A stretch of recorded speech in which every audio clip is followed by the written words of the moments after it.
seramnya luar biasa. Sampai tak bisa saya bayangkan di saat itu.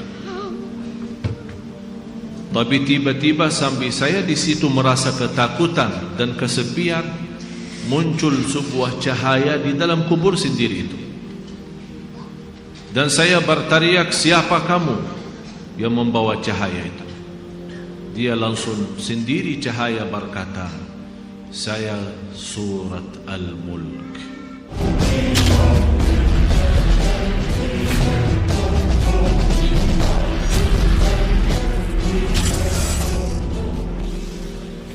Saya semalam menerima kiriman SMS, seorang ibu meninggal dunia. Biasa kalau kita mendengar berita ada orang meninggal dunia, karena kita semua akan menghadapi kematian. Tapi yang luar biasa, peristiwa yang terjadi saat dimakamkan. Anaknya menceritakan saat dimakamkan di antara kekuburan, begitu mendekati kuburan tempat ibunya, malah semua jamaah yang ada di saat itu sangat terasa harumannya kuburan itu. Harum sekali, keluar semacam wangi yang luar biasa.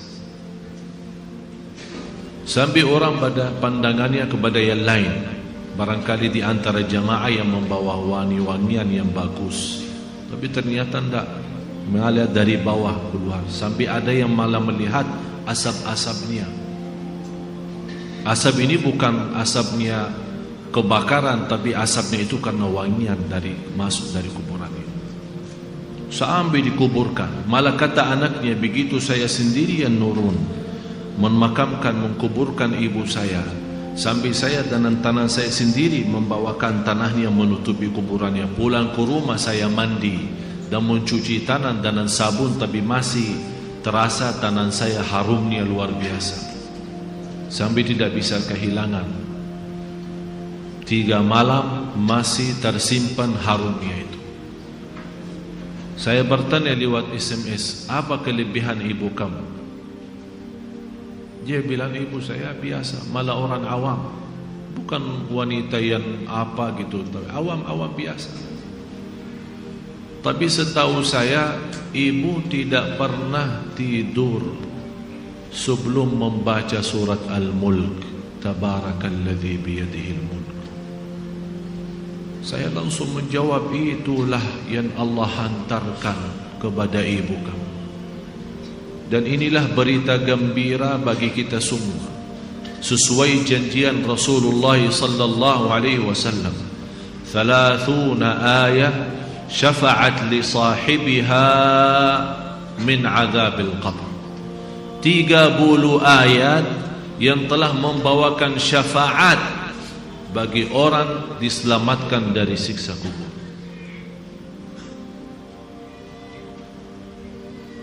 Dari situ, seperti kebiasaan, ambil wudu, saya witir duluan, kemudian tidur.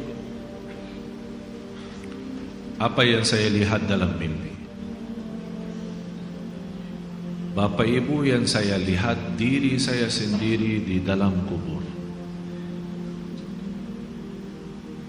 Sangat gelap, ngeri, malah terasa seramnya luar biasa. Sampai tak bisa saya bayangkan di saat itu. Tapi tiba-tiba sampai saya di situ merasa ketakutan dan kesepian, muncul sebuah cahaya di dalam kubur sendiri itu. Dan saya berteriak, siapa kamu yang membawa cahaya itu? Dia langsung sendiri cahaya berkata, saya Surat Al-Mulk, Tabarakalladzi biyadihil mulk. Saya sendiri di malam itu tidak sempat membaca. Saya bangun kaget, Saya ambil wuduk lagi dan membaca surat Al-Mulk, baru saya tidur lagi. Saya memberikan nasihat kepada semua jemaah yang hadir. Tolong sampaikan pesan ini. Jangan tidur belum baca surat Tabarak, karena kita tidak tahu kapan saatnya menghadapi kematian. Bisa jadi itu tidur kita adalah tidur yang terakhir dari dunia ini. Mudah-mudahan dengan kita mengkhatamkan hari kita dengan membaca surat Al-Mulk, Allah ampuni segala dosa kita, dan Allah harumkan kuburan kita menjadi taman dari taman surga. Al-Mulk surah yang luar biasa dahsyat. Saya mohon, biarpun ibu-ibu sedang halangan tidak salat, tetap mau tidur, ambil air wudu dan baca surat Al-Mulk.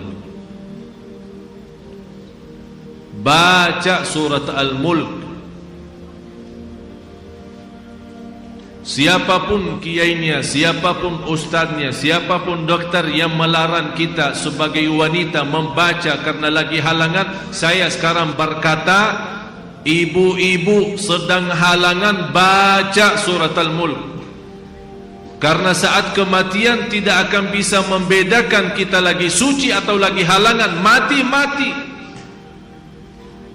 Dan Allah Maha tahu niat kita. Dan lebih baik saat kita membaca sedang halangan, jangan megang Al-Quran langsung, menyentuh Al-Quran langsung, sebagaimana saya jelaskan, bagi sarung tangan atau bagi HP kita. HP kita yang isinya Al-Quran, buka surat Al-Mulk di HP kita dan kita baca. Karena di situ anda bukan megang Quran tapi megang HP. Begitulah kita rasakan. Kalau ya Allah, seandainya engkau mencabut nyawa saya di malam ini, saya sedang halangan, tapi ya Allah saya membaca surat Al-Mulk, niatkan diselamatkan ya Allah dari siksa kubur. Dan harus kita yakini, kita di umur kita di dunia kubur jauh lebih panjang daripada umur kita di dunia. Bisa malah ratusan tahun. Ada yang sudah di alam kubur 1000 tahun. Ada yang lebih, kira-kira bisa terbayang 1000 tahun. Apalagi ummah yang terdahulu. Oleh karena itu jamaah sekalian, waspadalah, berhati-hatilah. Marilah kita sama-sama menjaga kebaikan itu. Karena sungguh inna rahmatallahi qaribun minal muhsinin. Sungguh rahmat Allah sangat dekat bagi orang yang berbuat baik.